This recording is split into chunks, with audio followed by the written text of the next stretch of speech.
Hello friends, இன்றைக்கான வீடியோவில் என்ன பார்க்க போகிறோம் அப்படின்னு பார்த்தீங்கன்னா, எப்படி வாஷிங் மிஷின் செட்டாக ட்ரம்மு மோட்டார் இது எல்லாத்தையும் எப்படி மாற்றுறதுன்றதை நாங்கள் இதில் பார்க்க போகிறோம். வாங்க நம்ம வீடியோக்குள்ளே போகலாம்.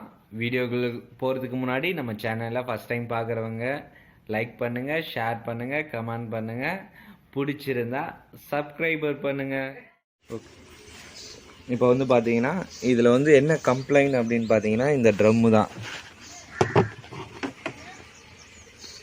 இந்த ட்ரம்மில் வந்து பார்த்தீங்கன்னா துருபிடிச்சு, அதாவது தண்ணி பட்டு அந்த சுண்ணாம்பு துணி பவுடர் பட்டு ஒரே ஜாம் ஆகிடுச்சு. இந்த நீங்கள் நட்டை கட் பண்ணி எடுத்தாலும் இந்த கியர் பாக்ஸ்லாம் வீணாகிடும். இந்த நட்டை கட் பண்ணி எடுக்கிறதுக்கு ரொம்ப பெரிய வேலையாக இருக்கும் உங்களுக்கு. அதனால் நீங்கள் என்ன பண்ணலாம் அப்படின்னு பார்த்தீங்கன்னா, இந்த ட்ரம்மு வந்து செட்டாகவே கொண்டு போயிட்டு இந்த ஸ்க்ராப் கடையில் கொண்டு போய் கொடுத்துட்டிங்கன்னா இதே மாதிரி சேம் ட்ரம் வந்து கொடுப்பாங்க, நீங்கள் வந்து வாங்கிக்கலாம். இப்போ புது கியர் பாக்ஸ் நீங்கள் வாங்க போனாலே 1500 1800 அந்த மாதிரி ஆகுது. ஓகே, இப்போ இந்த ட்ரம்மை நம்ம செட்டாக எடுத்துகிட்டு இப்போ நம்ம ஒரு ட்ரம்மு வாங்கிட்டு வந்திருக்கோம். இந்த ட்ரம் எடுத்துகிட்டு அந்த ட்ரம்மை மாட்டு போகிறோம். எவ்வளோ ஈஸின்றதை நம்ம பார்ப்போம். அதுக்கு முன்னாடி இந்த போர்டெல்லாம் வந்து ரிமூவ் பண்ணி வச்சுக்கலாம். ஸ்க்ரூஸ் இருக்கும், ரிமூவ் பண்ணி இந்த ஜாக்லாம் ஓப்பன் பண்ணிவிட்டு இது ஓரமாக வச்சிடலாம்.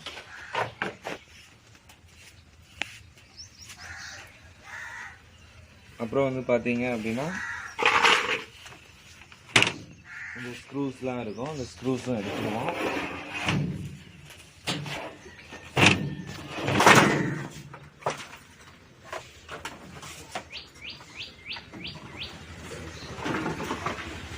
ஓகே, கீழே வந்து ட்ரம்மில் வந்து இந்த சென்சார் டியூப் வந்து எடுத்து விட்டுருவோம். எடுத்துட்டு இந்த 4 லெக் எடுக்கணும். கீழே வந்து வயர் கனெக்ஷன் வந்து ரிமூவ் பண்ணி விடணும். ஓகே, இப்போ வந்து பார்த்தீங்கன்னா இந்த டேக்லாம் கட் பண்ணிவிட்டு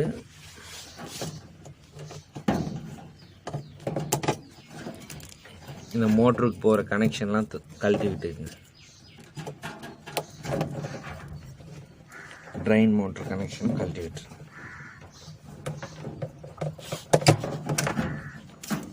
அப்புறம் வந்து பார்த்தீங்கன்னா இந்த டியூப்பையும் வந்து கழட்டி விட்டுருங்க.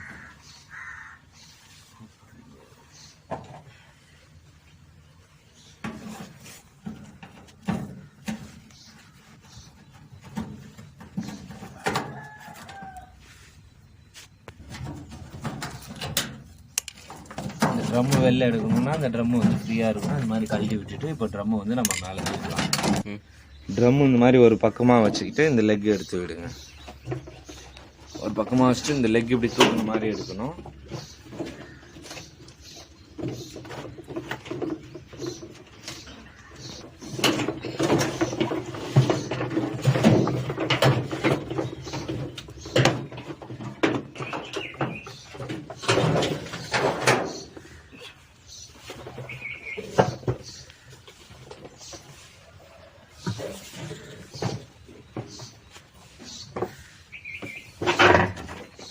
ஓகே, இப்போ வந்து நம்மளால் வந்து இந்த மோட்ரு கழட்டிட்டு இந்த மோட்ரு மட்டும் நம்ம யூஸ் பண்ணிக்கலாம், சரிங்களா? அதுக்கப்புறம் இந்த சஸ்பென்ஸ் எல்லாம் புதுசு தான், இதை எடுத்து வேறு ட்ரம்முக்கு நம்ம போட்டுக்கலாம். இப்போ வந்து பார்த்தீங்கன்னா நம்ம ரீகண்டிஷனிங் பண்ண ட்ரம் வந்து வச்சுருக்கோம். அதாவது நல்லா இருக்கான்றது கியர் பாக்ஸு ஓரளவுக்கு நல்லா இருக்கிற பாக்ஸ்லாம் மிஷின்ஸ்லேருந்து எடுத்து வைப்போம். அந்த ட்ரம்மை வந்து நான் வாங்கிட்டு வந்தேன்.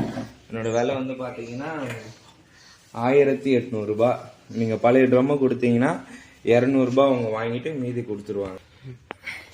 ஓகே, ஸ்பேனர் போட்டு ரிமூவ் பண்ணிவிடுங்க. இந்த போல்டு வந்து இந்த மாதிரி கழட்டிடுங்க.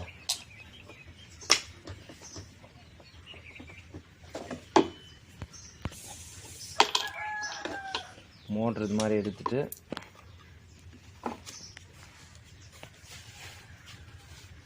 மோட்ரு இதில் ஃபிக்ஸ் பண்ண போகிறோம்.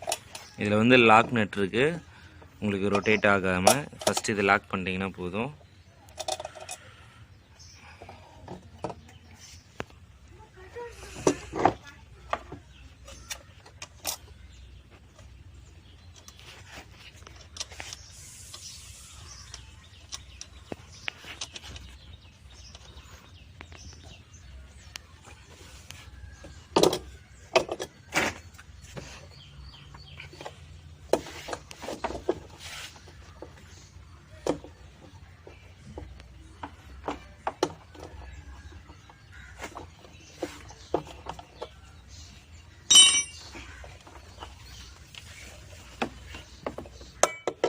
லாக் வந்து பார்த்தீங்கன்னா கரெக்டாக ஆகலை. ஸ்டெப்ஸில் வந்து உட்காரணும் மோட்ரு.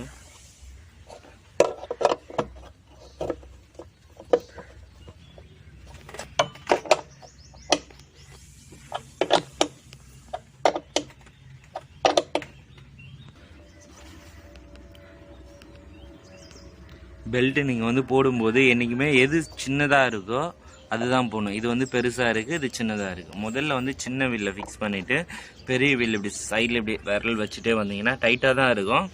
இங்கே வந்து கை எடுக்கக்கூடாது. இப்படி பண்ணிகிட்டே வரும்போது இது லாக் ஆகிடும். அப்படியே அவ்வளோதான். இந்த ட்ரைன் மோட்டர் எடுக்கணுன்னா ஃபஸ்ட்டு இந்த லாக் எடுத்துடணும். எடுத்துட்டு இந்த பிளாஸ்டிக் இப்படி ஓப்பன் பண்ணி விடலாம். ஓப்பன் பண்ணிவிட்டு இங்கே 3 ஸ்க்ரூஸ் கொடுத்துருக்காங்க. இந்த கழட்டிடலாம்.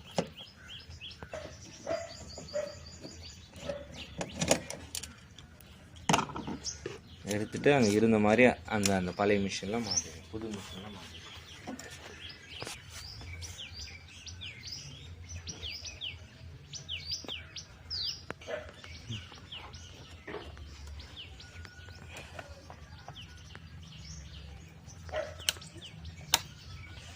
நம்ம லாக் பண்ணிவிட்டு அதை அழுத்திட்டிங்கன்னா வெளியில் வராது.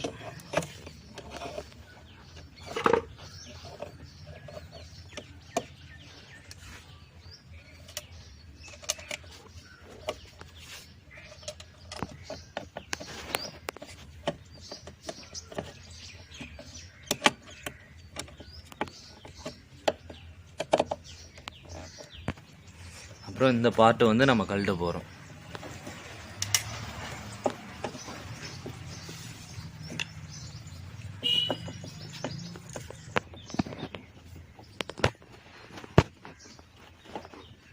கூடாது. இந்த கம்பி வந்து இந்த மாதிரி வளைச்சி எடுத்துக்கணும். ஏன்னா உள்ளே வந்து பார்த்தீங்கன்னா ஸ்ப்ரிங் போட்டு லாக் பண்ணியிருக்காங்க. அதனால் இப்படி சாய்ச்சி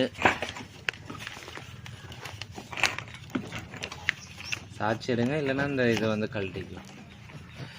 கழட்டிட்டு கூட எடுக்கலாம். இதில் தான் நிறைய டஸ்ட்லாம் கூட பிளாக் ஆகும். இந்த மாதிரி இதை கழட்டி கூட நீங்கள் க்ளீன் பண்ணி போட்டுக்கலாம். ஒரு பட்டி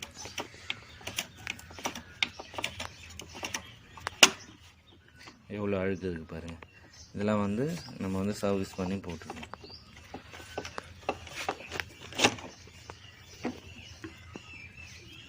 இருக்கட்டும்.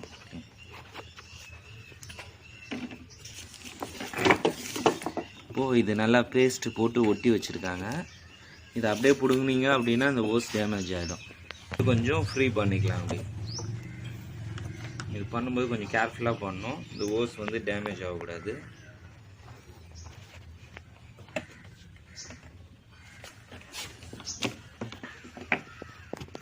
இப்படி கொஞ்சம் கொஞ்சமாக அப் பண்ணிகிட்டே இருந்தீங்கன்னா வந்துடும். டேமேஜ் ஆகாத அளவுக்கு இதை எடுத்துட்டோம். நம்ம இதில் இவ்வளோ போட்டு பாருங்க.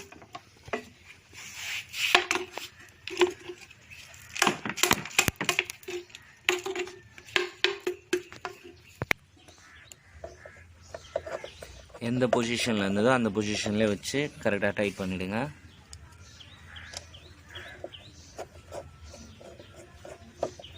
கரெக்டாக வந்து மேட்ச் ஆகிடுச்சு. சேம் வந்து அதே மிஷின் தான்.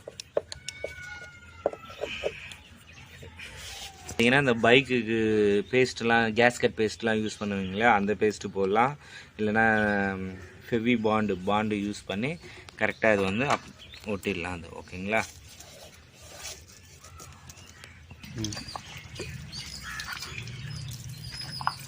இது மாதிரியும் க்ளீன் பண்ணலாம். இல்லைன்னா அந்த மாதிரி டெஸ்டர் வச்சு கொஞ்சம் கொஞ்சமாக அந்த அழுக்கெல்லாம் எடுத்துடணும். ரப்பர் வந்து கிராச்சஸ் ஆகக்கூடாது, ரப்பர் கிழிஞ்சிடக்கூடாது. இந்த ரப்பர்லாம் மக்கிடுச்சுன்னா இது வந்து கரெக்டாக ஒர்க் ஆகாது. இந்த ஸ்ப்ரிங்லாம் கரெக்டாக இருக்கணும். இப்படி அழுத்தி விட்டோம்னா கரெக்டாக இருக்கணும். அப்படின்னா தான் உங்களுக்கு வந்து இந்த தண்ணி போகிறது வந்து லாக் ஆகும்.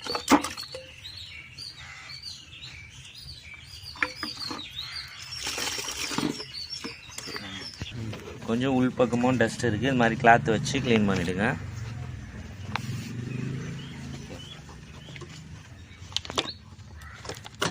லாக் பண்ணிவிட்டு கரெக்டாக அப்படி எக்ஸாக்டாக தான் இருக்கும் வச்சு கரெக்டாக இது செட் பண்ணிவிட்டு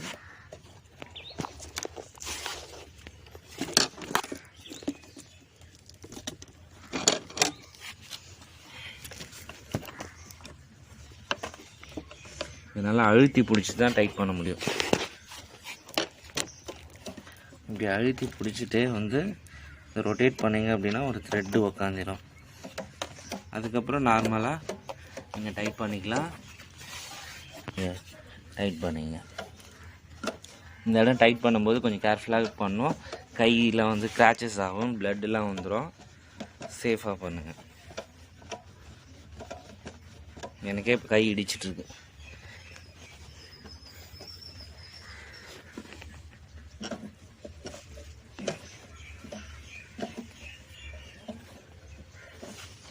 ஆகிற வரைக்கும் இதை டைட் பண்ணுறது. கொஞ்சம் மேனுவல் டைட் ஆகிட்டே போதும். ரொம்ப ஃபுல் டைட் ஆகிற வரைக்கும் டைட் பண்ணிங்கன்னா வாட்டர் வந்து லீக் ஆகாது. இப்படி வந்து போகணும். ப்ராசஸ் கரெக்டாக இருக்கும். இப்போ தான் இந்த சஸ்பென்ஸ் ராடு வந்து நம்ம எடுக்கணும். இந்த ரப்பர் வந்து டேமேஜஸ் ஆகக்கூடாது. அதனால் வந்து இந்த பிளாஸ்டிக் வந்து ரிமூவ் பண்ணிடலாம். மேலே டாப் ஷீட் வந்து ரிமூவ் பண்ணிடலாம். இந்த ட்ரம்மில் இந்த மாதிரி லாக்கு கொடுத்துருக்காங்க. இப்படி விட்டுட்டு லைட்டாக தூக்குனீங்கன்னா வந்துடும்.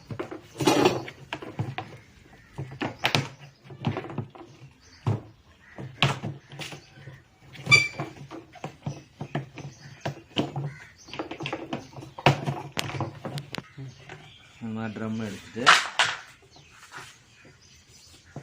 3 லாக்கு எடுத்து விட்டுடலாம்.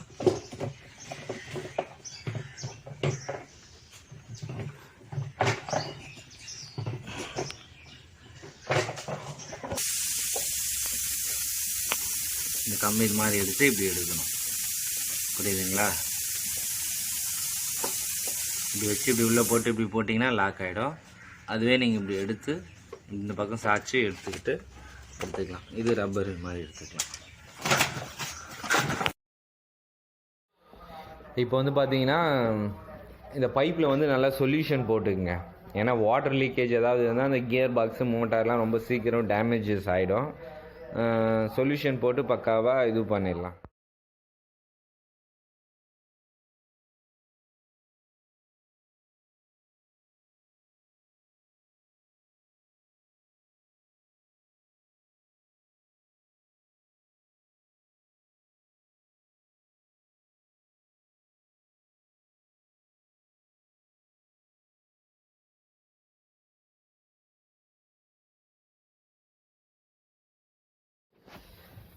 சொல்யூஷன் போட்டு முடிச்சாச்சு. இந்த ஒயர்லாம் வந்து பார்த்தீங்கன்னா டேகோ இல்லை அதில் இருக்கிற மாதிரி ஒரிஜினாலிட்டி எப்படி இருக்குங்களோ அது மாதிரி போட்டு கட்டிடுங்க. ஏன்னா வந்து பெல்ட்லேயோ இல்லை எங்கேயோ பட்டு உரசிச்சுன்னா கரண்ட் லீக்கேஜ் ஆகும். தண்ணி வாட்டர் ஷாக்லேருந்து நம்ம வந்து அவாய்ட் பண்ணலாம். அதை ட்ரம்மு வந்து இப்போது இருந்த மாதிரி வந்து ஃபிட் பண்ணியாச்சு வேறு ட்ரம்மை. அந்த ரப்பரு சஸ்பென்ஸ் ராடு எல்லாம் எப்படி இருக்குன்றதை ஒரு வாட்டி நல்லா செக் பண்ணிக்கிட்டு வந்து டாப் ஷீட் வந்து மாற்றிடலாம்.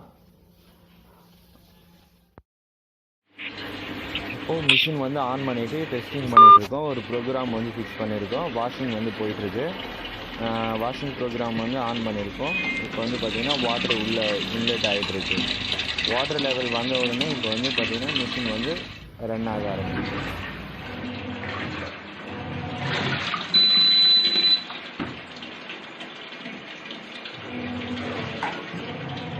இந்த வீடியோ உங்களுக்கு யூஸ்ஃபுல்லாக இருந்தால் லைக் பண்ணுங்கள், ஷேர் பண்ணுங்கள். Thank you friends. நம்ம சேனலை இன்னும் சப்ஸ்கிரைபர் பண்ணாமல் இருக்கவங்க சப்ஸ்கிரைபர் பண்ணிடுங்க.